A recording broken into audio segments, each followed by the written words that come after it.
মা হলো সরোজিনী। বিস্তারিত জানতে ভিডিওটিতে একটি লাইক দিয়ে সম্পূর্ণ দেখবার অনুরোধ রইল। জমে উঠেছে ধারাবাহিক বুলেট সরোজিনীর গল্প।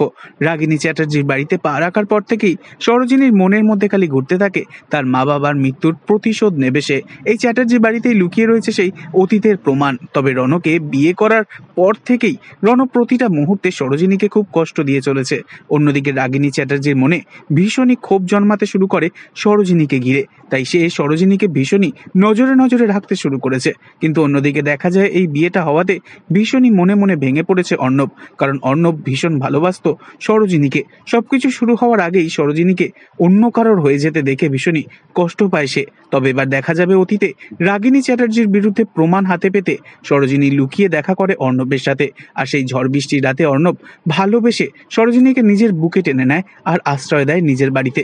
পরের দিন সরোজিনী নিজের বাড়িতে ফেরার পর মুখোমুখি হতে হয় তাকে রণ এবং রাগিনী চ্যাটার্জির। তারা প্রশ্ন করে বাড়ির বউ হয়ে সে কোথায় সারা রাত কাটিয়েছে। উত্তর কি দেবে বুঝতে পারে না সরোজিনী। তবে এবার খুব শীঘ্রই দেখা যাবে রণ নয়, অর্ণবের সন্তানের মা হতে চলেছে সরোজিনী। তাই আগামী দিনে গল্পে আসতে চলেছে নতুন ট্র্যাক। কারণ খুব শীঘ্রই এবার রাগিনী চ্যাটার্জির পর্দা ফাঁস করবে সরোজিনী। আর নেক্সট আপডেট জানতে সাবস্ক্রাইব করে রাখবেন। ধন্যবাদ।